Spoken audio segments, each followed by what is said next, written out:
started? Ready. Perfect. Well, I think people are going to be trickling in over the next minute, but we're going to go ahead and get started. So Udi, thank you so much for joining us today. We have an amazing AMA guest. We have Udi Ledergor, five-time marketing leader at B2B startups and currently the Chief Evangelist at Gong. As Chief Evangelist, Udi oversees their market leadership through new product launches and thought leadership.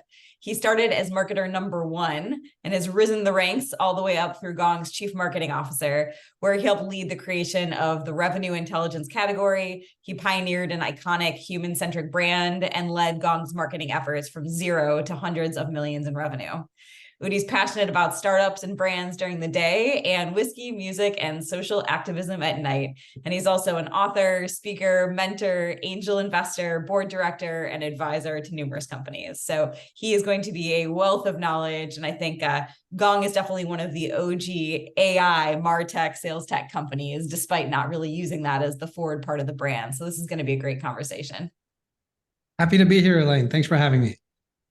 Well, I actually wanted to start off a little bit understanding how you ended up finding your way to Gong. I know you've been a marketing leader for a while, but you had been at some larger companies like Panaya and Click Software. And so what made you decide to take a risk and join a company that was that early?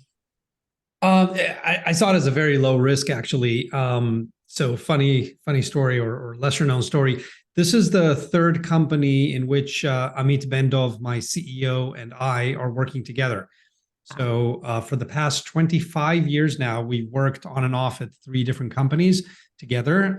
Click Software was the first one. Amit was the CMO there, and I was managing a help desk in my first role and then did a couple of other roles. And then at Panaya, again, Amit was the CMO and I was the VP of marketing. So I was his first hire and his right hand. And when he called me again to join Gong, I didn't think there was lots of risk in that. So that's kind of the short story. But also just to correct the impression on the larger companies I worked for, every company I've ever joined, I think Click Software was the only exception that was a little bit larger. Every company I've joined was sub 20 employees when I joined. So that seems to be my sweet spot. And Gong has definitely grown to be the largest so far. So we've grown from 13 employees when I joined to 1,300 now. So a sweet 100x growth. That's crazy. It's interesting too that you seem to have a knack for picking the right companies and kind of, or potentially also helping them scale from that, that infancy all the way to hundreds of millions of revenue. Curious. So I think most people on the call are probably familiar with Gong, but maybe for those who aren't, do you want to talk a little bit about what Gong is and maybe a little bit about the evolution too, about the brand and the messaging? Sure. So Gong is the revenue platform for sales professionals and leaders.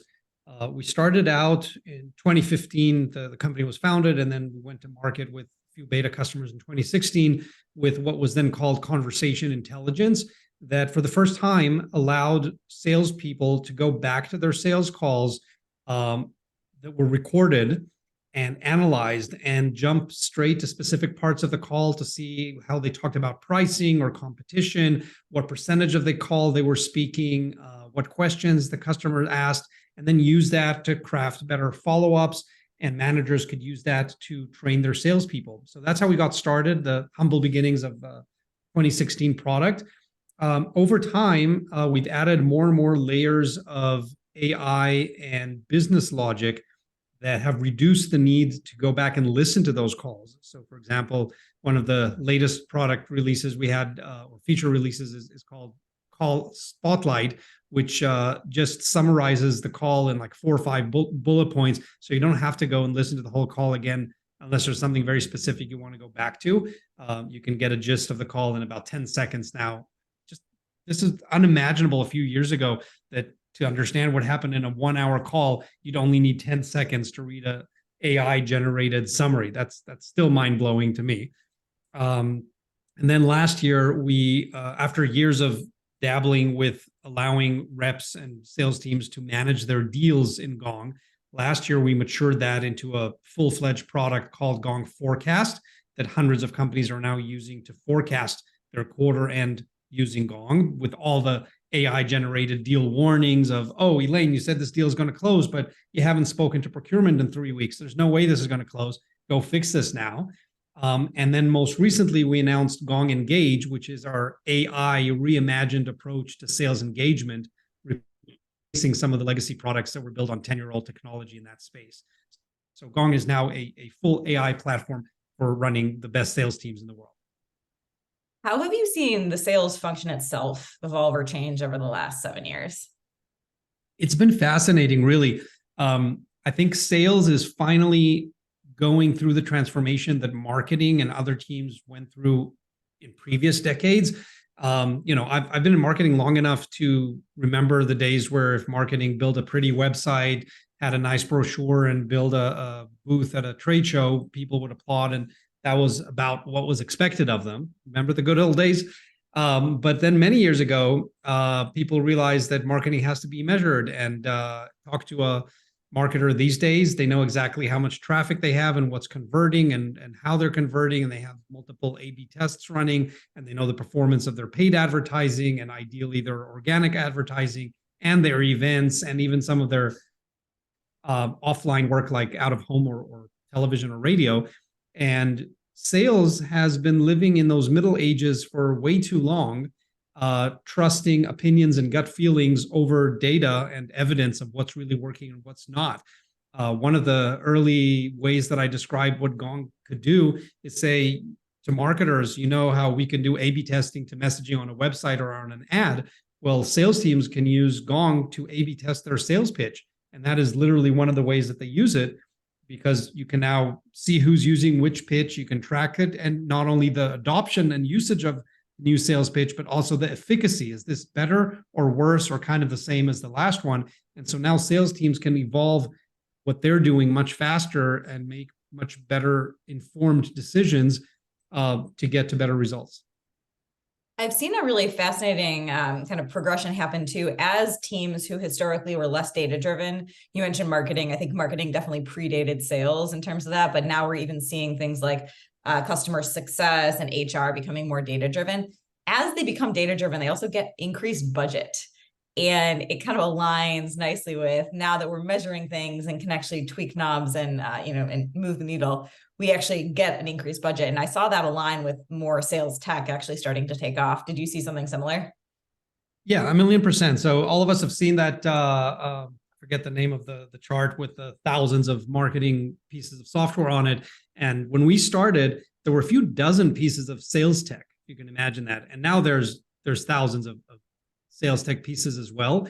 When companies like Gong got started, we had to struggle a little bit to explain to investors that within the couple of $1,000s that an average sales organization spends on technology for their sales reps, we would carve out a piece of that. What's clear now is that the whole pie has grown. Is that it's not that we're fighting over the crumbs of what's left after buying CRM and maybe a dialer, but now sales tech is getting more budget spend, and every RevOps and finance team will tell you that. They are spending a lot more because they're seeing the value. They're seeing the value, and it's part of the cost of doing business and keeping a competitive advantage. Because if you're not using revenue intelligence, or if you're not using AI guided sales engagement, but your competitor is, you're going to lose out, because you're not going to even be in those deals that they're getting into because they're using this technology. I've seen one other thing, though, that's almost the kind of flip side. At the same time, as you start getting more and more adoption of these tools on the sales tech and the MarTech side, you now all of a sudden have 10 tools that a team is using. You get data silos, you get the need to have RevOps kind of string them all together. How has that evolved during your time there? So earlier this year in March, we ran a seller and buyer side survey with hundreds of B2B sellers and buyers. And what you just guessed, Elaine, actually came up as the number one problem that sales reps reported. 30% of them said that they think the biggest problem for sellers today with technology is that they have too many darn tools. There's a Salesforce survey from last year that found that the average number of tools that a rep uses are 10 different tools. And that's a lot. That's a lot. And I think that overflow of tools that reps are using at the same time, it's causing other problems. The obvious one being costs are getting out of hand. And so RevOps are drowning and trying to integrate all these tools and make them work together. Finance is screaming that the budget is out of control because everyone's buying another point solution for a little problem. And also the buying experience is suffering as a result, because the same data has to be replicated and it's never done perfectly between different systems, and reps are struggling to jump between one system to another. And so the buying experience is also suffering. And so I think all these things happening together, especially during this economy of the last 18 months or so, have caused a new trend of consolidation, where people are saying, okay, we've had enough of this. We can't keep using 10 different tools. We need to consolidate to fewer tools that are going to reduce costs, are going to make it easier for the reps. They don't have to retype the same information in 5 different systems, and they don't have to switch between different systems, and they can actually use all the information on their platform for better outreach and better running sales cycles. And in result, this will also improve the buying experience, because now buyers are being contacted by a single system that knows all the previous interactions, knows all the intent that they've shown on different digital and offline assets. And so we're seeing a few, I'd say 3 to 5 vendors that are consolidating more and more pieces of the tech stack for sales teams. And I think Gong is well positioned to be the leader of the pack. But I might be a little bit biased. I saw the exact same trend, and I agree. It started 18 to 24 months ago. And I kept making this joke for the last, I don't know, 6 years of bring back SAP. And I don't really mean that, but it's just, we got out of control in terms of the number of tools and interfaces and security vulnerabilities, data silos, and all of that. And I think with the market pullback, to your point, teams are trying to think through, how do we do more with less? So fewer tools, fewer people, less budget. And, to your point, vendors that like Gong are kind of rebundling the stack and not even just focusing on the core audience like sales. You now touch finance and marketing and things like that. How has that been, trying to move from sales being the primary buyer user and kind of the only stakeholder to now involving some of the other ancillary functions? So it's definitely been a process. In the early days, and I'll apologize to all my friends there in RevOps, but 5 or 6 years ago, we used to say, to our salespeople, stay away from RevOps, because they are going to block your customer from buying Gong. They're not going to champion you, because to them, we were a headache. We were another project that they need to implement. And most companies didn't even have a budget line item for revenue intelligence. Today, the tides have turned, and now RevOps are an active part of evaluating revenue intelligence platforms and buying them and implementing them. And they are our friends. And we want to work with them as champions to show them why we're better for RevOps and for the entire sales team, and help them make the right decision. But that took years of building and establishing a category until it became, instead of a nice to have, a must have. And now, every competitive sales team has a revenue intelligence platform. So it's less about educating the market and the CFO on why do we need a budget line item for this. The equivalent in marketing would be, I don't have to convince any marketer that they need an email automation system. They all have a budget line item from day one. It's only about which system are they going to choose based on their needs and budget. So sales are now at that point with revenue intelligence. So it's a far more interesting stage in the life cycle of this category. It's less about educating the market on, you need a solution. You can't be in the dark about what's happening with your customer interactions. Almost everybody understands that now, because we crossed that chasm from the early adopters and innovators. We're definitely in the early majority now. And now it's just a matter of what is the right platform for me. But the budget is probably already there. The heavy lifting part of the market education, thanks to Gong and a few other companies in the space, is already done. I actually want to dig into that a little bit. So when you originally started, to your point, there was no category of revenue intelligence. And while every company always wants to build a category, it's few and far between people who actually do. And you were able to actually build a real category. What was that journey like? Any kind of tips and tricks, things you tried that didn't work? I'm really curious to hear about that. So my first piece of advice is avoid category building at all costs. Avoid it like the plague. It's hard. It takes much longer and costs a lot more, and it's far riskier than most people imagine.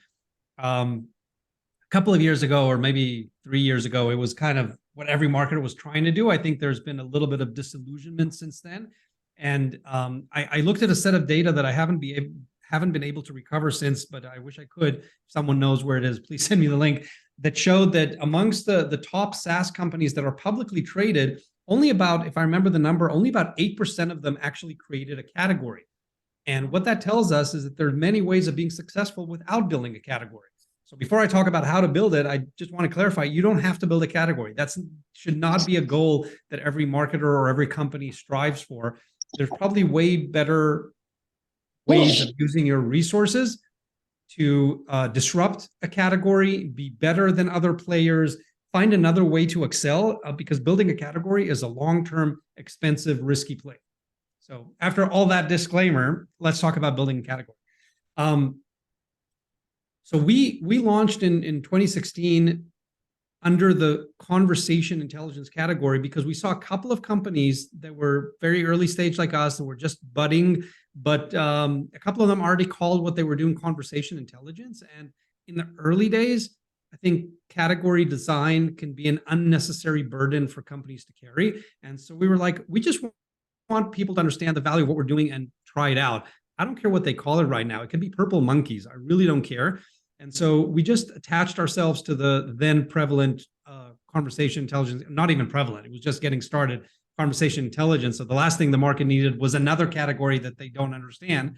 And we just said, oh yeah, we're part of this conversation intelligence. Let us show you what that does. And that worked pretty well for us for about 3 years. During those 3 years, the category had grown and had drawn in a bunch of other players. And we realized that it was time for change when a couple of things happened. One, we found that the other players in the conversation intelligence category had a very narrow vision of where the category was going. And they were still thinking about people recording calls and listening back to them to get some insightful moments or things that they could coach salespeople about. That was what most companies in that space were doing. And both of the closest players were sold for less than 10% of what Gong was valued at the time. So that tells you something about the vision and the way they executed on it. So that was one problem we wanted to solve because Gong had a very far-reaching vision. We knew that listening back to conversations is not going to create a big company or a big category, but people are going to be using their sales tech stack for managing their entire deal pipeline and for forecasting and for prospecting and for many other things that we had envisioned that other players just were not talking about. So that's one. The second, more nuanced problem is we needed to get to very senior sales leaders to show them what we do and get them to try out Gong. And as soon as, if we even hit those senior sales leaders, if you're not speaking, do you mind muting yourself? Thank you.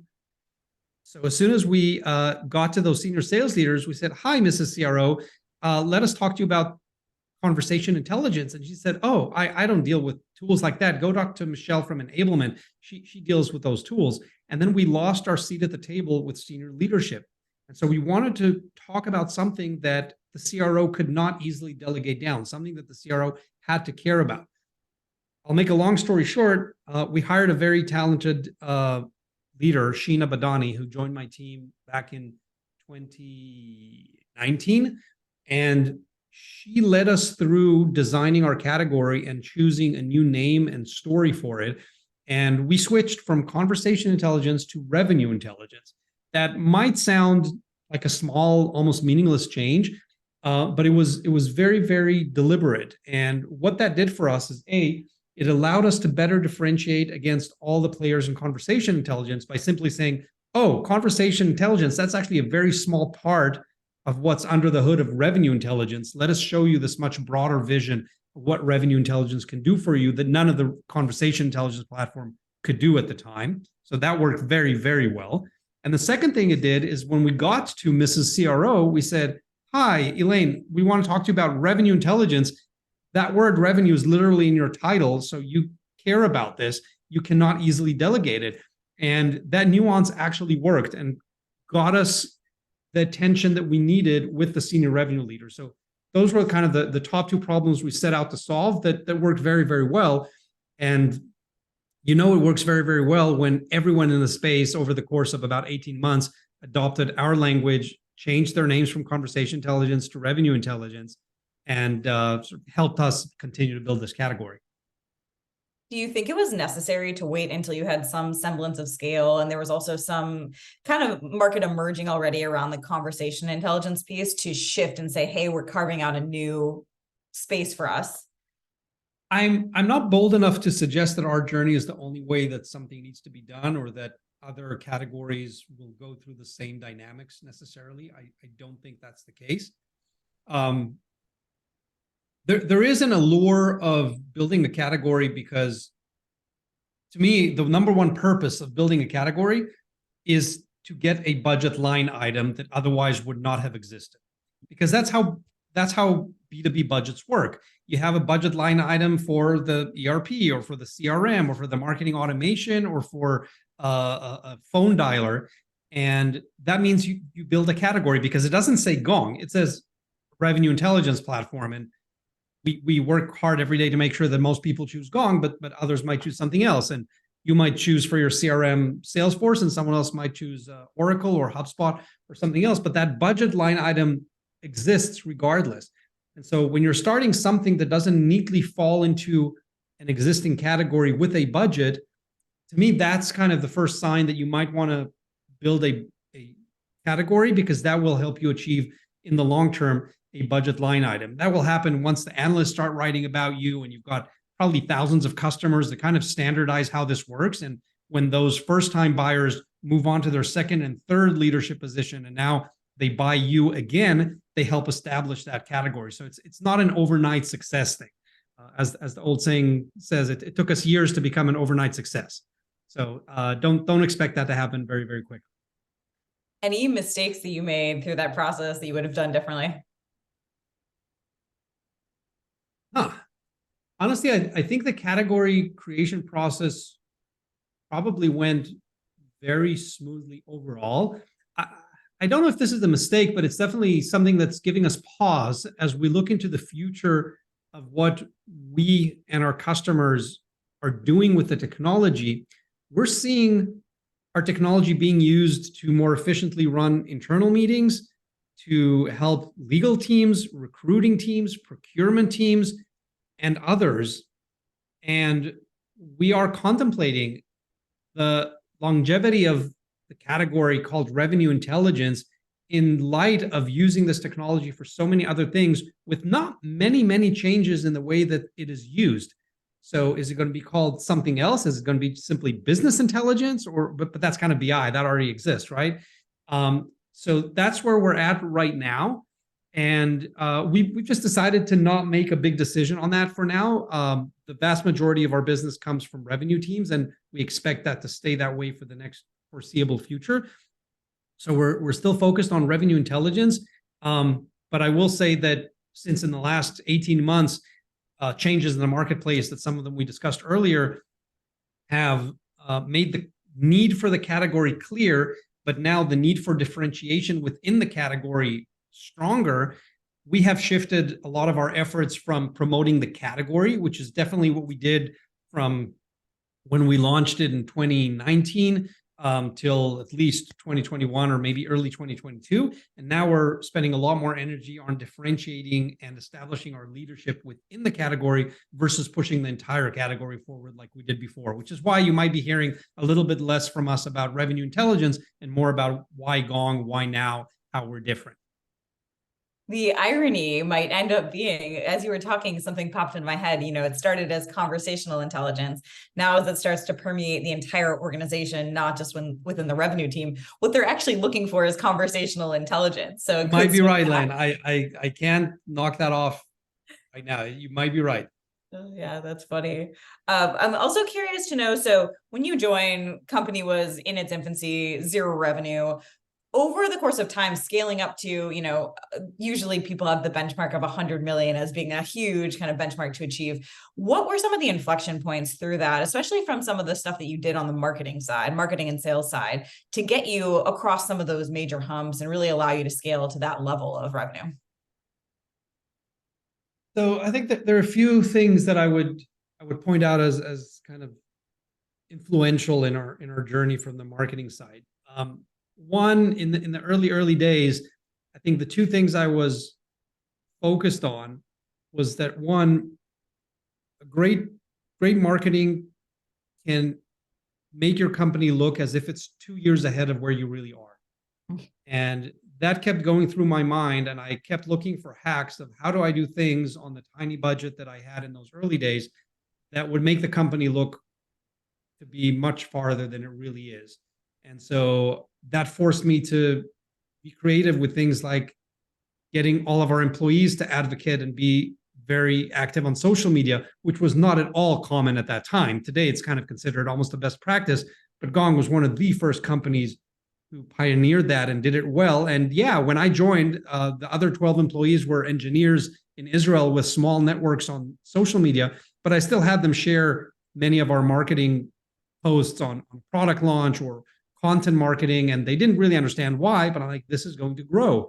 And when we built that muscle, when there were 13 employees, it worked very well when it was 100. And by the time we were 500 employees, people thought we were many thousands of employees because we could take over their entire LinkedIn feed when we had a big announcement. And the beautiful thing is that didn't cost me a dime. I just had to build that muscle for internal activation of employees. So that was one thing that worked well. And Did you use we a always tool for go ahead. that?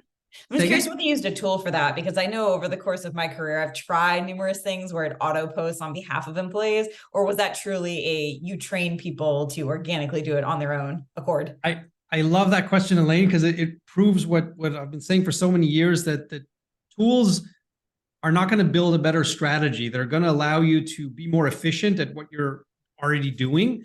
So if you're sending a bad email, a tool will allow you to send the bad email faster to 5,000 people. It's not going to make a better email unless you get Gong or something like that now. But the answer is no.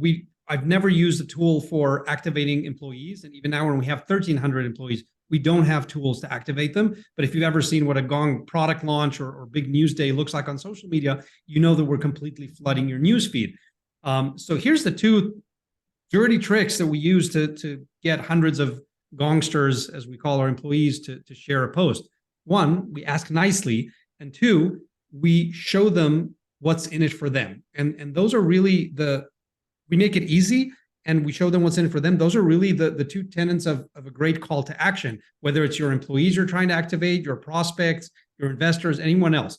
So if it's worthwhile to you and the listeners, maybe I'll spend a couple more seconds on that. So when up until recently, when I was the CMO of Gong, I every month talked to our new class of hires and explain how marketing works and how they can help us help them. And I always included in my onboarding presentation, look, this is how the LinkedIn is our biggest social channel for business buyers. This is how the algorithm works.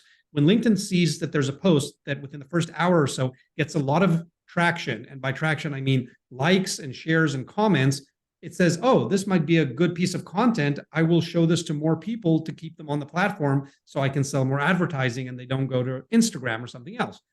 And so, dear new Gongsters, if you get a Slack message or a calendar hold or an email from me or anyone on the marketing team saying, hey, folks, we need you to stop what you're doing now for 30 seconds, share this post, comment on it, and tag someone on it, do it now, because that's going to make that post more visible to your prospects.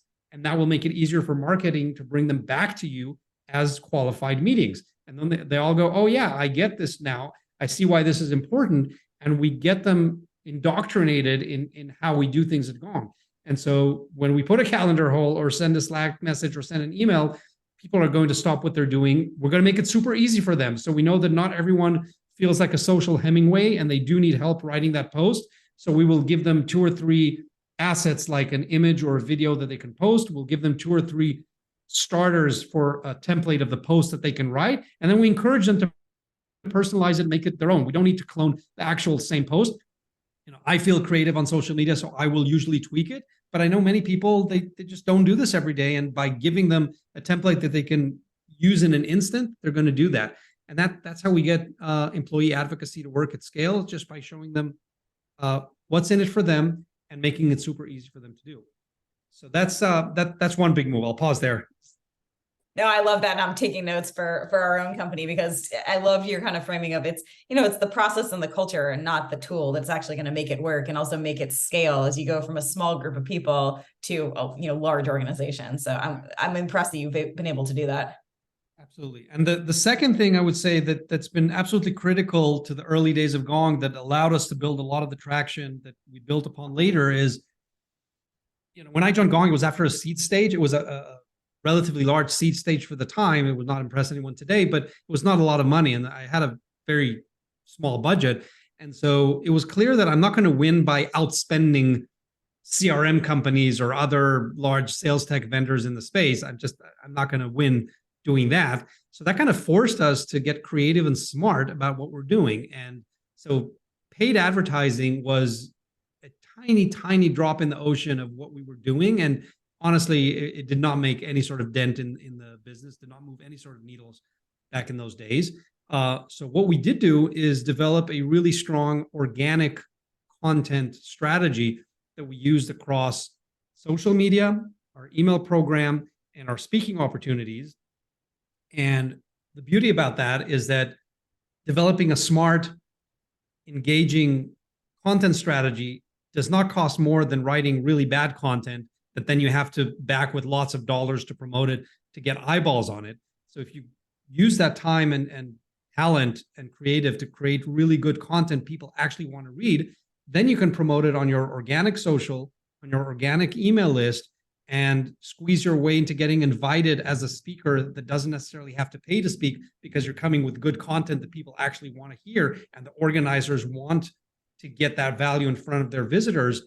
And that's what propelled our content in those early days. So the short version of it is that we thought, what would sales professionals and leaders want to learn about? If you go to Amazon and you search for books on sales, the search caps at like 100,000 book results because there are that many books on sales. So the world doesn't need another book on sales, or does it? Because most of those books that you found on Amazon, they were written based on one or two people's experience at a company. Aaron ran SDR at Salesforce. He wrote a book about it. Someone else ran sales at Xerox. She wrote a book about it. Those are great, and they're good biographies. They're probably not as efficient at providing framework and structures for people starting a sales team now and looking for making data-backed decisions and informed decisions on what works and doesn't work. So we thought, well, what if we showed people what the data actually shows on what works and doesn't work in sales? We had a hunch that people would be interested in reading more of that. And so with our first 11 beta customers, we started analyzing the calls that we had in the system that we'd recorded from their salespeople. And in an anonymous, aggregated, and opt-in way, we started pulling out insights that showed, turns out that if you speak on a call about 46% of the time, but not much more than that, you have a much higher chance of getting a next call with that customer versus if you speak 80% of the time, like I do. That explains why I'm not getting that second call. And we found out that when you're asking questions in discovery, 4 to 11 questions seems to be the sweet spot to get a next call, because they're interested enough, but they don't feel like they've gone through an inquisition. And we started finding these nuggets, and I created our initial pieces of content based on those nuggets of information. And I saw really promising signs that people want more of this. They're like, oh my gosh, this is what I've been saying. And then they start tagging their coworkers. Oh, look, Bob, this is what we talked about yesterday at the water cooler. This is the type of thing we should be doing. And so we quickly double-clicked on that and doubled down on that and started creating more and more content based on our analysis of our customers' conversations to seeing what actually works and doesn't work. And with literally no budget, I had one content writer at the team. That was my first hire, Chris Orlov, quite a celebrity in the space in his own right today. And using some data analysis with the help of our R&D team, we're able to put out this content and post it organically on LinkedIn and our other social channels, start building followers who wanted to read more of this, then get them to subscribe to our emails and send it using our internal email system, again, at no cost. That's the beauty about organic social and organic email lists. They don't cost you almost anything. So if you can create content that people actually want to receive and you don't have to shove it down their throats, they will want to read more of it. And by doing that, we earned the right to call them and say, hi, Elaine, I noticed you read our last article yesterday about why women are better listeners than men on sales calls. True data, by the way. We're wondering if you'd like to see what's working and not working on your team. Can I show you a demo of Gong? And people are like, well, yeah, I've already seen a lot of value from your content. If your platform can do this specifically for my team, I'd be interested in learning more. And that's how we got started. I love the tactical, practical content that contains data. It's proprietary data that only you would have access to, but it's something that someone can take with them and actually put into practice immediately. Did you find, I've seen different tactics that people take. Some people package this up and create like 100-page ebook, and it's this tome of, data and information. Or other people try to create volume where each one is going to be dense and useful, but we're going to be publishing once a week, once a day, whatever. What was the tactic you guys took? So we did start with those big pieces that were, 1,200 words as a blog post, and it might have had 4 or 5 charts and factoids in it. And we saw that pieces that were much longer than that, people just didn't have the energy and time to read, because we're trying to stop people mid-scroll while they're probably holding a sandwich, multitasking on a Zoom call, and trying to entertain themselves on LinkedIn. It has to be something they can easily consume in 5 or 7 minutes, if not less than that. And then we started seeing that if we take that 1,200 post word with 4 charts and we break it up into 4 different posts that are not articles, but just a social post with 1 chart and a single paragraph explaining the insight that people see here, those are going to be very popular as well. And so we still do those larger posts because sometimes to get a whole idea through with some related charts and follow-ups and answer all the questions that come around that, you want to write a longer piece. But we definitely repurpose all those pieces and use those charts and factoids as social posts, as emails, in our speaking opportunities and webinars and podcasts and other mediums. So I think the days of the 40-page white papers have been over for a while, in case nobody got the memo. Nobody except your competition are going to read those. It'll be digestible and immediately applicable. So think about, here are 2 standards that we use on the team for content creation. One of them is before you hit post or send, think about it. Would you want to consume this piece of content? Assuming you can put yourself in the shoes of your ICP or your audience. Would I want to consume this? And if you read this and it's a thinly veiled sales pitch to your product, or if it's just fluff that you've read a million versions of, just don't hit that send button. Stop and tell some responsible adult, wait, we should not be putting this out, because we're going to burn through our readership list. People are just going to unsubscribe or unfollow us. This is boring, ridiculous stuff. So always use that as a kind of minimum bar. Would I want to consume this? If you don't, you can't expect anyone else to. And then the second higher bar that we said is we want to create content so good that people are willing to pay for it. Mm-hmm. That is a very high bar. When we said that earlier, people used to laugh, like, who would ever pay for content? Anyone here in the room have a Netflix subscription or Apple TV or Spotify or Masterclass or New York Times? I can keep going. We're all paying for content, every single person here. So remember, in the early internet days, it was like crazy. Why would I pay for reading a news article online? But I do now, because we realize for good content, you've got to pay. You can get bad content for free, but for good content, many times you have to pay. And so we never took that to the edge of actually charging for our B2B content. But every few months, we got an email from either an assistant professor at a University of Illinois saying, hey, we have a course on sales, and I just came across this piece you wrote. I think it's brilliant, and we want to use it for teaching our students. What would it cost us to license this? We used to forward that around the team and say, hey, we just did it. People are willing to pay for our content. It's that good. Or a sales enablement manager would say, hey, I love your content. I want to start using this for our onboarding classes about how to run the perfect discovery call and how to do right pipeline review. What would it cost me to license your content? And again, that's a big win because people want to pay for our content. It is that good. To clarify, we never charge for our content. We just asked to credit Gong and everyone can use it for free. But those are signs that you've built something truly incredible where the quality is there and people want to offer you money for that content. It's so cool that you got all those inquiries where people were literally offering to license it. I'm curious now with this introduction of a lot of these generative AI tools that are very much focused on content creation. Seems like obviously your team is still very much focused on creating A+ content, but are you leveraging any tools, or how do you think about some of these tools to either do some of the repurposing stuff or to essentially help with scale or anything like that? Are you opposed? Are you, like questioning? I'm curious to get your take. To oppose would totally make me a boomer. So no, I'm not. I'm Gen X, by the way. case you're wondering, that tiny underrepresented generation between the boomers and the millennials. So no, I'm not opposed. I think it would be silly to believe that anyone could stop progress. The tools are here and they're going to be used more and more.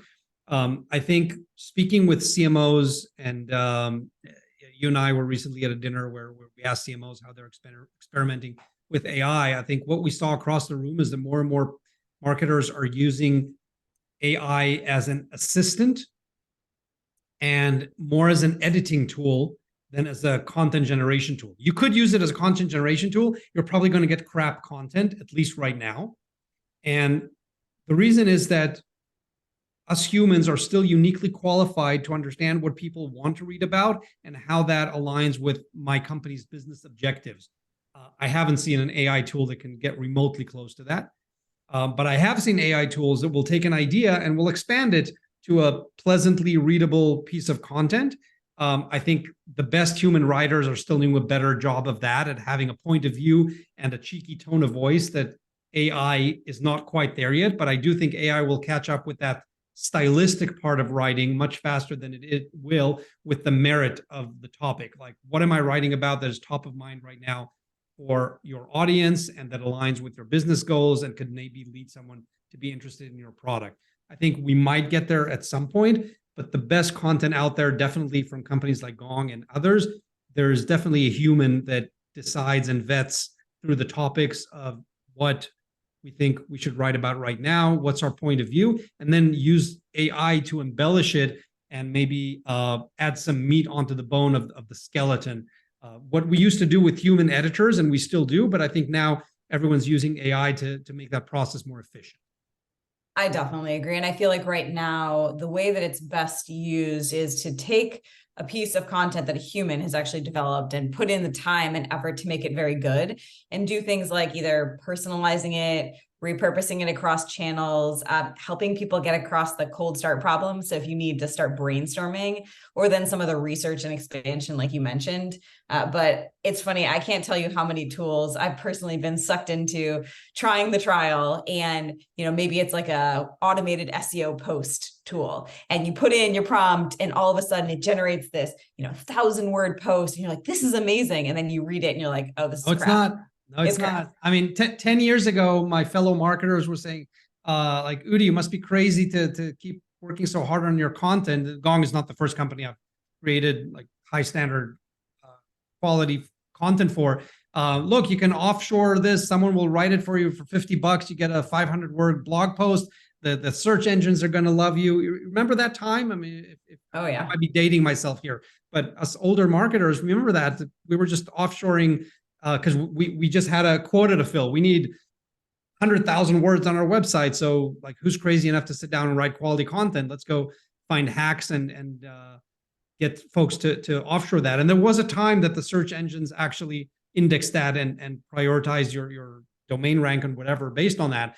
So those days, thankfully, are gone because the search engines picked up on that. And I think now we're going through a bit of a similar transitional period where people are saying, oh, we don't even need that offshoring guy anymore because AI can now offshore this and write as many words as we want to. But in case someone is still seeing some temporary value from that, the search engines are definitely adapting. They're going to discount all that crap content. They're going to identify a lot of the generated content anyway.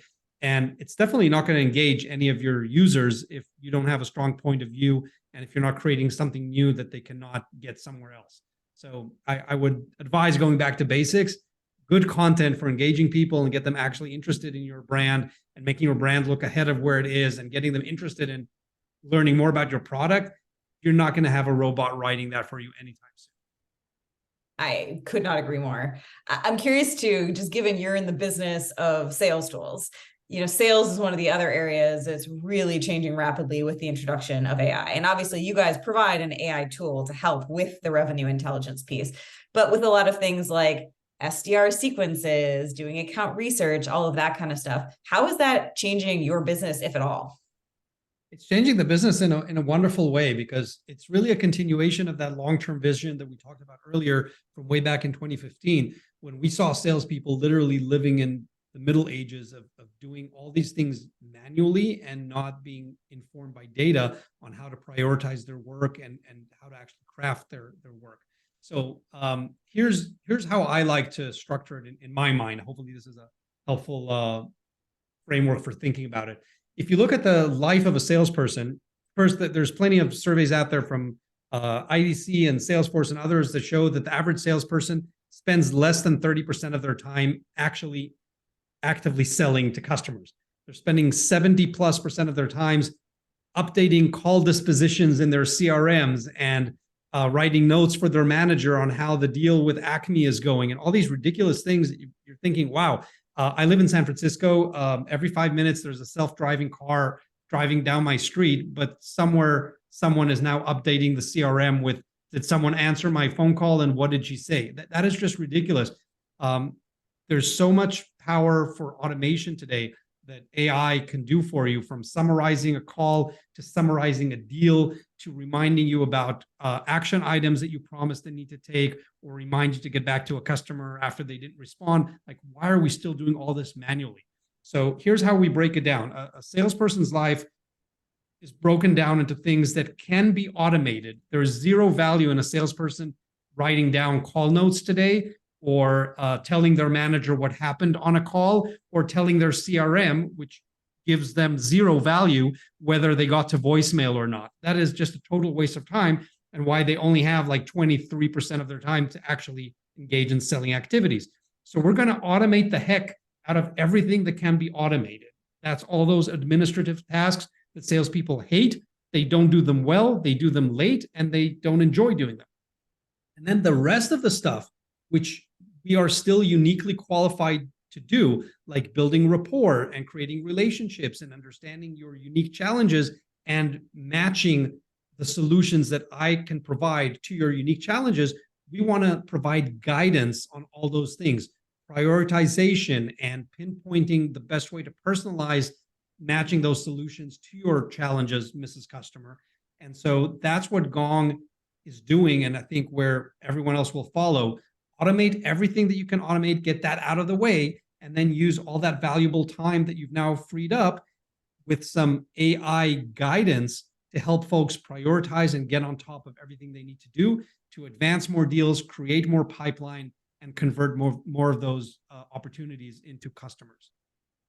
It also aligns to something you said way earlier around the consolidation of tools as well. So now too, if you start to have all of this new functionality and really allowing the humans to focus on the things that they need to do that only humans can, and remove all the manual, tedious, menial work, it's also served a lot better if there are fewer tools that are doing all this stuff, as opposed to passing information like this where things are going to get lost and messed up and data is not going to kind of, 2 + 2 is not going to equal 4. So I think those two things align nicely. Yeah, absolutely. As I said, this is kind of just like 2015 was the perfect storm that allowed the genesis of conversation intelligence that then developed into revenue intelligence and other categories.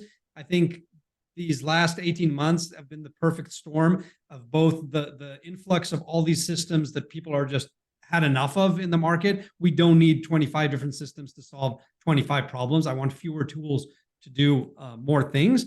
And the buyers begging for a better journey because they've been spoiled by consumer companies like Amazon, who get it, who can create a wonderful experience. We get a wonderful experience on Spotify and Netflix and Amazon. Why do most B2B buying experience suck? So buyers are asking for a change. Sellers are sick of using all these tools. And now CFOs and RevOps have had enough of spending all this money and energy on integrating so many tools. So all these conditions are ripe now to make the next big change, which is probably a big part of that is going to be consolidating into a much smaller number of platforms that can do a lot more. Definitely agree. Well, I know we're past time, but I have one last question for you. So obviously you've been a long time marketing leader. If you could wave a magic wand and have a new marketing tool that solves some of your biggest pain points, what have you been hoping for forever? I had to answer that earlier today for someone who was on a call with me. And I said, this is not a sexy problem at all. So all those expecting me to say something like, I don't know, generate a fancy video for me or something. No, it's not it at all. My biggest challenge when my team grew from 1 to 60 people was, how do I get 60 people aligned on how we're going to do an integrated campaign together. And I think the project management tools out there did not solve that problem. We brought in some people that were tasked with solving that problem. It didn't work well. And that's definitely an area that I did not excel at. And I'm wondering, I'm sure that there's more room for technology to help there. I'll give you one quick example to finish off. In 2018, when we launched our big brand update and when we introduced Bruno, the bulldog mascot, and all the funky pink and purple colors that we're known for now, and great imagery on the website, my team was about 5 people. And I slept very well at night before the launch, knowing that everyone knew exactly what they need to do. Everything was ready. I had very little doubts that this would not go off without a hitch. Fast forward 3 years to 2021, when we did our next brand launch. It was a much smaller launch. We kept the colors. We just updated the logo, and we did some other visual updates. So seemingly it was a smaller update, but my team was 55 people at the time. And I was completely stressed out that every meeting that we had to update each other, there were people still out of the loop. They didn't know exactly what they need to do, when they need to do it. I didn't have a clear run of day knowing when we're going to flip this page and that page and the press release and the social post. And I knew that we're going to miss things. And it doesn't make sense. I had all these talented people on the team. We should be able to do a lot more. I should be able to sleep much better at night knowing that all these talented people are going to do everything that I had to do manually, a lot of it 3 years earlier, but we just didn't have a process or technology in place to manage a good integrated campaign. So to me, that's one big unsolved problem. That's a good one, actually. And my team and I were discussing this earlier around how a lot of things come down to people problems. It's a lot harder to wrangle, coordinate, and align people than it is to manage tools and technology. So that's a good one, and that's a hard one to solve. 100%. If you're selling that, I'm looking into it. Awesome. Well, Udi, thank you so much for joining today. This was amazing, wealth of insights and knowledge, and can't wait to see the next 10 years of Gong. Thanks so much for having me, and best of luck to everyone. Thanks. Thank you all for joining. We'll see you next time.